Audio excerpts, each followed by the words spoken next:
आपापल्या पद्धतीनं आपल्या भूमिका मांडत असतात. एका व्यंगचित्रकाराने ती भूमिका मांडली कीच माझ्या मनामध्ये होती. बोला तर तुम्ही अमित शहानी दिलेलं उत्तर आहे किंवा अमित शहानी जी त्यांची समजूत काढलेली आहे त्यांच्या पद्धतीनं, तर तुम्ही पत्रकार म्हणून ते माहिती घ्यायचा प्रयत्न करा किंवा एक दिवस तुम्हाला भाजपच्या गोटातूनच समजेल. आणि चंद्रकांत खैरे यांच्यात वाद विकोपाला गेला असं वृत्तपत्रामध्ये मी वाचलं. उद्या हे दोन्ही प्रमुख आमचे सहकारी नाशिकमध्ये उद्या पोहोचतात आणि माननीय उद्धव साहेब सुद्धा येत आहेत. कितीच ते कंप्लेंट करणार आहे चंद्रकांत खैरे? नाही, मला माहित नाही. काल माझं चंद्रकांत खैरेंशी चर्चा झाली. त्यांचं मला फोन होता नाशिकला येण्यासंदर्भात आणि त्यांनी काही गोष्टी माझ्या कानावर घातल्या आणि त्यांनी उद्धवजींच्या कानावर घातल्या. पण उद्या आता असं की या पक्षांतर्गत काही जर गोष्टी असतील आणि त्या वृत्तपत्रातून दिसत आहेत तर आम्ही आमचे पक्षप्रमुख जे आहेत ते सक्षम आहे. पण याचमुळे लोकसभेला फटका बसला.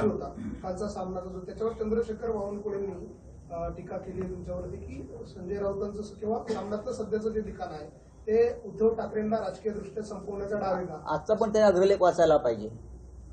त्यांनी कालचा ते अजून ते 72 तास मागे आहेत जीवनात त्यांच्या.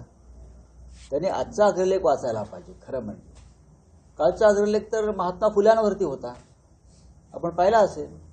आता महात्मा फुल्यांविषयी बावनकुळ्यांना एवढी पिढी का असावी डोक्यात? महात्मा फुल्यांचा विचार मी सामनामध्ये मांडलेला आहे आणि महात्मा फुले यांचा जो चित्रपट सेन्सॉरनं अडवून ठेवलेला आहे कारण नसताना, या महाराष्ट्रात फुल्यांचा विचार जर अडवून ठेवला जात असेल तर नक्कीच आम्ही फडणवीसांना प्रश्न विचारणार. ते राज्याचे मुख्यमंत्री आहेत. फुले आंबेडकर शाहू यांच्या विचारांवर जर तुम्ही बंदी आणत असाल, मी वारंवार ते सांगतो, फुले शाहू आंबेडकर हा जो महाराष्ट्र पुरोगामी म्हणून म्हणतो तो फुले शाहू आणि आंबेडकर, डॉक्टर आंबेडकर यांच्यामुळेच आपण महाराष्ट्राला एक प्रोग्रेसिव्ह स्टेट म्हणतो ना.